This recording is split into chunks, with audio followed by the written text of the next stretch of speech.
There we go. And the final book review is today's speaker, Michael Schratt. I got to tell you, I'm a visual guy. So this book is just, I mean, it hits the spot.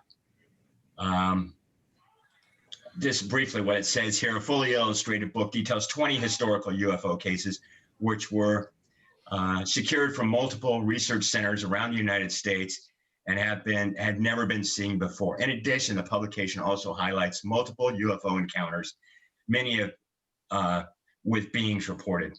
A few cases covered in this book, the mystery airship wave of night, and then it goes on and talks about.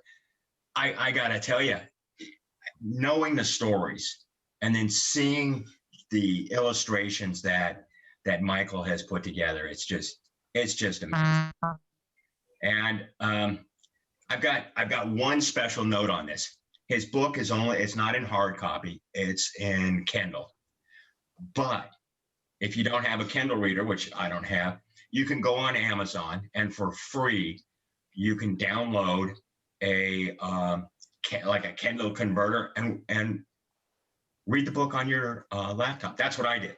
I got that, then I ordered the book and I read the book on my PC. You didn't have to have a Kindle. So anyway, I just wanted to throw that out there. And that's my book reviews for this month. Okay, this is why you people showed up. You didn't show up to hear from me talk about books and cases and stuff. Well, you might have wanted to talk about cases, but today's headliner, Michael Schratt, is a private pilot, an aviation historian, investigated UFO encounters for over 25 years. Between 2008 and 2009, Michael meticulously reviewed a minimum of 50,000 cases in an effort to maintain an important part of our national history. Recreated dozens of highly credible UFO cases by using drawings, illustration, and commissioned artwork. Many of these include USO, unidentified submerged objects, actual extraterrestrial encounters, and prehistory UFO cases. He has appeared on multiple media platforms to include the following: Coast to Coast AM, History Channel, Paranormal Matrix, UFO Hunters, Fade to Black. Guest speaker at multiple UFO conferences, including the following: Phoenix MUFON, Orange County MUFON, International UFO Congress, MUFON Symposium, and UFOCon. And with that, Michael, it's all yours. May 26, 1979, Colusa, California. So the breakdown on this sighting is, it was 11:30 p.m., really late at night. Primary eyewitness is watching television. He's got the air conditioning on, and all of a sudden the TV goes out. Coincidentally, the air conditioning goes out. So he gets out of the couch and he goes to the circuit breaker in the back of the house, checking to see if anything popped. That seemed to be okay. But immediately he noticed, as soon as he walked to the back of the house, all of the hair on his arms and on his chest and on his hair started standing upright, and then also crackling and snapping. So there was this static electrical field where he was at. He looked up and saw a 140-foot diameter dish-shaped craft. On the top upper section, there was a dome that looked like a lemon squeezer or an orange juice squeezer. It had these ribs on it, which we don't hear about too much. On the bottom of this craft, there were 6 conduit pipes that had frayed edges, and then on either side of those, there were these 2 prong devices.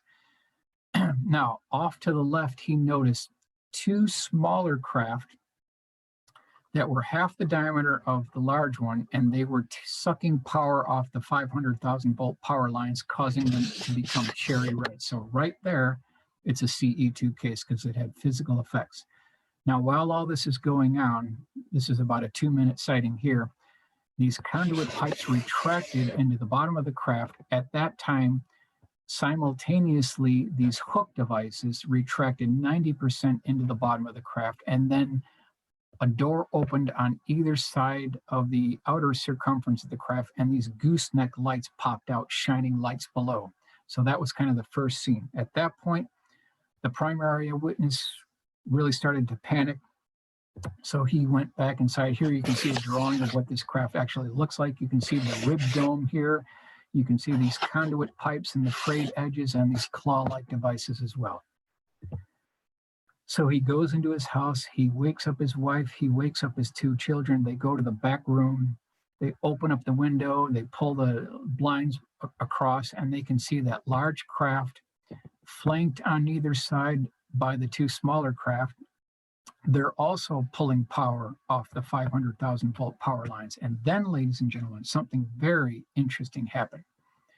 The large craft, what you see here in the center, and if you look closely here, you can see these rolling hills in the background that are about 24 nautical miles away. The center craft went from a dead standstill, hovered over the hills in the background, and they did it in less than 1 second, and then came back in less than 1 second and made no sonic boom.